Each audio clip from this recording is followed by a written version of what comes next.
1998년부터 2002년까지 SBS에서 방영된 호기심 천국이라는 프로그램이 있습니다. 국내 최초의 지적 버라이어티를 표방했으며 제목 그대로 시청자들의 호기심이 담긴 질문을 골라 내용을 과학적 실험을 통해 해결하는 방식으로 되어 있습니다. 지금 기준으로 봐도 온갖 기상천외한 질문들이 많이 올라와 우산을 이용해 하늘을 나는 것이 가능한가요? 라는 질문에는 초대형 우산을 만들어 한강의 다리에서 띄워보기도 했으며 종이배로 한강을 건널 수 있나요? 라는 질문에는 실제로 종이로 배를 만들어 한강에 배를 띄웠습니다.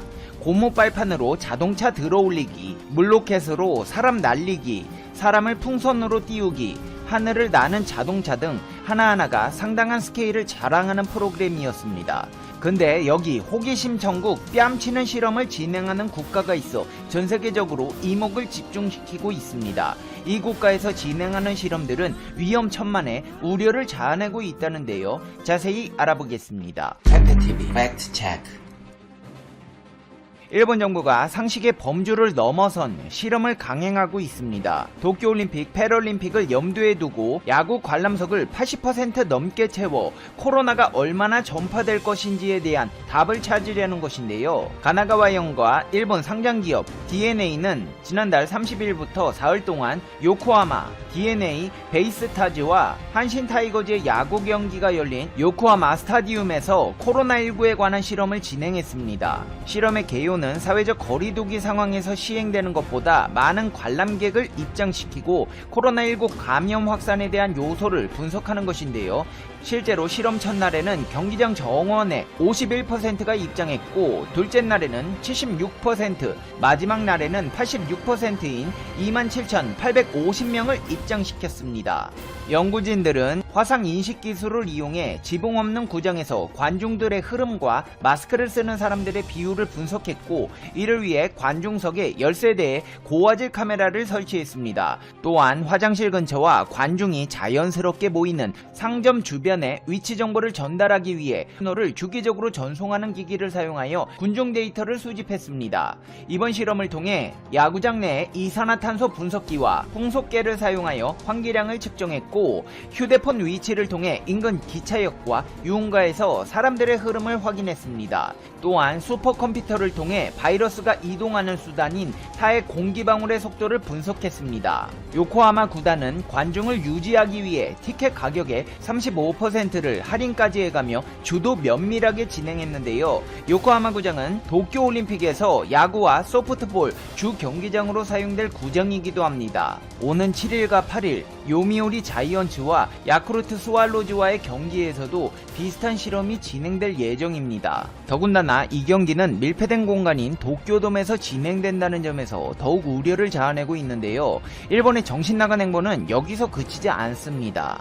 바다에서도 마찬가지입니다. 전 세계를 상대로 실험을 하려 하고 있는데 더 큰 문제는 이를 적극적으로 막아야 할 국제원자력기구에서도 일본의 장단에 박자를 맞춰주고 있다는 것입니다. 앞서 국제원자력기구는 일본이 제안한 오염수 처리 방안을 검토해 지난 4월 공개한 보고서에서 대기 증발과 해양 방류에 대해 기술적으로 가능하며 타당한 방법론에 기반했다고 평가했습니다. 그러면서 오염수 해양 방류에 대해 일본과 전 세계에서 운영 중인 원자력 발전소와 핵연료 처리 시설에서 일상적으로 사용하고 있는 방식이라고 밝혔습니다. 국제 원자력 기구에서 이따위 보고서를 내놓다 보니까 힘을 얻은 일본에서는 적극적으로 방사능 해양 방류를 추진하고 있습니다. 대한민국에서 결사 반대의 목소리를 내자 일본에서는 다시 한번 국제 원자력 기구에 평가 요청을 했습니다. 국제원자력기구에 따르면 독립적인 전문가들을 투입해 후쿠시마현 연안에서 일본 연구진이 해수, 해저 퇴적층, 어류 표본을 수집하는 과정을 관찰 기록합니다. 이들은 표본 수집, 확인, 추적, 사전 처리 등이 결함 없이 진행되고 있는지 국제원자력기구에 보고하게 됩니다. 이후 수집된 샘플을 직접 분석해 일본 연구진의 측정 결과를 평가한다는 계획입니다. 근데 이전에 보고서 내놓은 것만 봐도 국제원자력기구의 일처리가 영 시원치 않다는 주장들이 나오고 있습니다. 실제로 방사능 전문가들은 이 같은 일본의 조치에 절대 안 된다며 반기를 들고 있기 때문입니다. 션 버니 그린피스 독일 지부 수석 원자력 전문가는 오염수에 포함된 각종 방사능 물질은 수천 년간 바다에 남아 인간과 해양 생물에 유전적 피해를 입힐 것이다. 일본 정부는 오염수의 해양 방안을 즉각 중지해야 한다고 강조하고 있고, 그린피스 또한 이 오염수가 해양에 아무런 조치 없이 방출될 경우 장기적으로 지역 주민과 환경에 심각한 악영향이 있을 것이라고 지적하고 있습니다. 최근 일본의 정신나간 행보의 배후에는 아베 신조 일본 전 총리가 있습니다. 실제로 아베 총리는 신압으로 정치활동에 복귀하며 죽지 않았음을 증명하고 있는데요. 요미우리 신문에 따르면 아베 전 총리는 먼저 외국 정상과의 파이프라인을 살려 스가 요시히데 총리를 지원하는 것과 함께 측근 의원들이 만든 보수계 그룹을 거점으로 영향력을 강화할 방침입니다.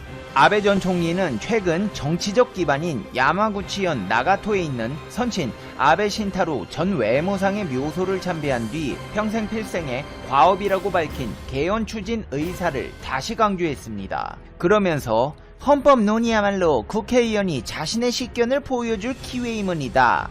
개헌 논의의 기운을 한층 높이기 위해 나도 노력하겠음은이다. 나 아베 신조는 건강을 회복했음은이다. 앞으로 한 명의 국회의원으로서 스가 총리를 지원해 지역 진흥에 전력을 다하겠음은이다. 라고 했습니다. 아베 전 총리 계급장 떼더니 눈치 보일 게 없다는 듯 브레이크가 고장난 트럭 마냥 막 나가고 있습니다. 지난 9월 16일 퇴임 후 한 달 새 2번이나 군국주의의 상징이자 태평양 전쟁 A급 전범이 합사된 야스쿠니 신사를 참배했고, 지난달에는 본인이 회장으로 있는 우익 의원 그룹인 창생일본이 주최한 위로회에 출석했습니다. 이어 한국과 중국에 의한 국토 침식 저지와 회복을 내세우는 구구 성향의 자민당 우익 모임인 일본의 존엄과 국익을 지키는 회에 참석했습니다.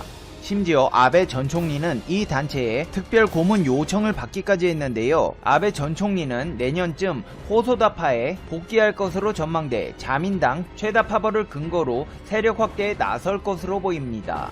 여기에 더해 전쟁 가능한 보통 국가를 만들기 위한 발언도 서슴지 않았는데요. 아베 총리는 기자들에게 야당이 아베 정권에선 개헌 논의를 하지 않겠다고 했지만 지금은 스가 정권이 됐으니 그런 주장은 더 통하지 않는다. 개헌 논의 기운을 한층 높이기 위해 나도 노력할 것이라고 발언했습니다. 최근 일본의 방사능 방류와 야구장 실험이 거침없이 진행되고 있는 것은 스가 요시히데를 바지 총리로 내세워 배후에서 조종하고 있는 진짜 실세가 아베이기 때문이라는 주장들이 나오고 있는데요. 실제로 최근 아베 신조 전 일본 총리는 도쿄올림픽 패럴림픽 조직위원회 명예 최고 고문을 맡았습니다.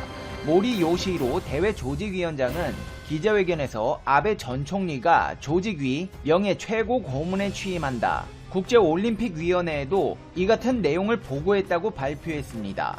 요시로 위원장은 아베 전 총리는 대회를 유치하는 것부터 큰 역할을 했다. 총리 퇴임 후에도 대회 성공을 위해 지원해주길 바란다며 위촉 배경을 설명했습니다.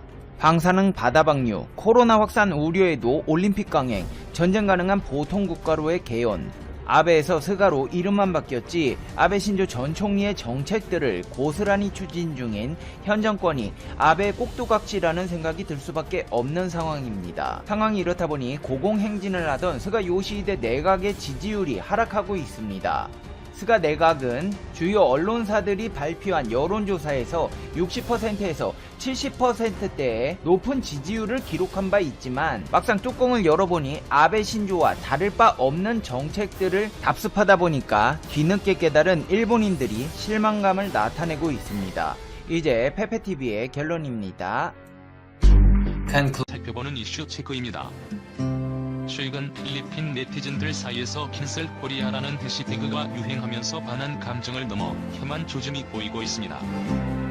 현지 언론도 잇따라 관련 소식을 전하는 등 점차 사태가 더 확산되는 분위기인데요. 먼저 외신들에 따르면 필리핀 틱톡 인플루언서인 벨라 포치는 최근 틱톡에 공유한 댄스 영상에서 팔에 한 문신을 짧게 내보였는데 이것이 논란의 시작이 됐습니다. 이 문신은 작은 심장에서 16개의 광선이 뻗어나가는 모양으로 우길기를 연상시킨다는 한국 네티즌들의 거센 비판을 받았습니다.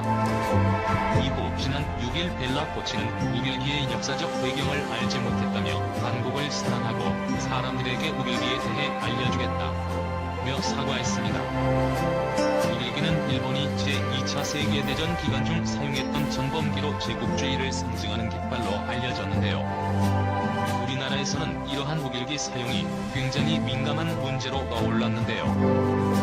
얼마 전제지의 한 초등학교 곳곳에서 우길기를 바탕으로 도안된 표표를 사용하고 있어 문제가 되기도 했습니다. 한편 필리핀의 경우 일제의 식민지 경험은 있지만 상대적으로 우길기에 대한 인지도는 낮은 편입니다. 벨라 코치는 문신을 찍거나 덮겠다고 하면서 사태가 일단락되는 듯 했지만 일부 한국 네티즌들이 코치에 대한 공격을 멈추지 않았습니다. 이들은 가난한 나라 작은 민족 멍청하다 못생겼다 등 모욕적이고 인종차별적인 비하 발언을 댓글로 달면서 논란이 커졌습니다. 이에 필리핀 네티즌은 캔슬 코리아 해시태그를 사용하며 반한 운동을 벌이기 시작했는데요. 일부 네티즌들은 한국에서 겪었던 인종차별 경험을 공유하기도 했습니다. 벨라 코치도 트위터에 글을 올려 당신들은 날 공격할 수 있다. 하지만 필리핀 사람들을 공격하고 비웃는 것은 참지 못한다고 전했습니다. 또 현지 네티즌들은 한국, 사과하라, 한국, 취소하라 등의 해시태그를 달며 사과를 요구했는데요. 밴드리스트에 따르면 캔슬 코리아 해시태그가 달린 게시물은 하루 만에 약 35만 개가 게시됐습니다. 한국안 현지에서는 사회적 격리기관의 온라인 동영상 서비스에서 쉽게 접할 수 있는 한국 드라마 등의 인기가 급상승하고 있었고 그룹 방탄소년단에 대한 인기도 엄청났는데요. 필리핀의 한 누리꾼은 그룹 방탄소년단의 2018년 유엔 연설을 거론하며 인종차별을 하지 말라는 그들의 말은 자신의 더러운 사상을 숨기기 위한 궤변이었다고 비난하기도 했습니다. 이렇게 일부 네티즌들의 도를 넘은 인신공격성 댓글에 필리핀에서의 혐한 감정이 더욱 심해지고 있습니다. 한 인플루언서로부터 시작된 우길기 문신 논란이 개인을 넘어 국민들 간 정서까지 악화되는 분위기인데요. 서로를 이해하고 배려하는 선진 인터넷 문화가 필요한 때입니다. 실제 과거 필리핀은 아시아 중에 북의 상징으로 한국의 경제적인 원조도 적지 않게 해줬습니다. 한때는 서울의 장충체육관 이 필리핀의 원조로 지어졌다는 근거 없는 소문이 돌 정도였습니다. 그러나 지금은 말 그대로 한국과 필리핀은 엄청난 경제 척수에 차이가 나고 있습니다. 필리핀 인구 중에 30%는 극빈층으로 월소득 $250 이하입니다. 거의 최빈국 수준으로 봐도 되는 것입니다. 그러다 보니 필리핀에서는 충분히 사과도 했는데 한국이 너무 심한 대꾸를 단다며 성하는 것입니다. 게다가 한국 입장에서 도움이 안쓰러운 상황도 나오는데요. 다른데 글은 몰라도 한국이 그냥 못 넘어가는 바른 필리핀은 6월 25일에 7,500여 명이 참전한 것을 기억해야 한다. 그중에 전사자도 수백 명 겪고 필리핀은 한국의 피를 흘린 동맹국임을 알아야 한다는 댓글이 없습니다. 한국에 유일하게 코로나 시국에 타국에 마스크를 보내며 제1순위로 오대한 것이 바로 6월 25일 참전공이었습니다. 이번 코로나 때도 당연히 필리핀도 포함이 되었습니다. 지난 5월 22일 필리핀 보훈처 강당에서 일동 만주 필리핀 대사가 6.25 전쟁 필리핀 참전 용사들에게 지원할 마스크를 5만 장을 전달했습니다. 뿐만 아니라 정부 차원에서 4월에는 $50만 상당의 지원을 하기도 했고 코로나가 심각해지자 7월에는 정부에서 K9 부사 마스크 $50만 상당을 추가 지원하고 진단 키트 $15만 등 추가 지원도 이어졌습니다. 한국도 이제는 과거의 필리핀의 진빚을 충분히 갚는 모양새로 간 것입니다. 이렇게 양국은 일부 교미 문제를 제외하고는 크게 국민들이 서로 대대적으로 충돌하는 일은 없었는데 이번 사건으로 그간 쌓아온 다양한 협력들이 손상되고 현재 사는 교민들도 어려움에 처할 수도 있다는 등 지극히 일부의 몰지극한 댓글 행태로 인해서 일파만파 사태가 복잡해져 안타까워하는 모습이 나옵니다.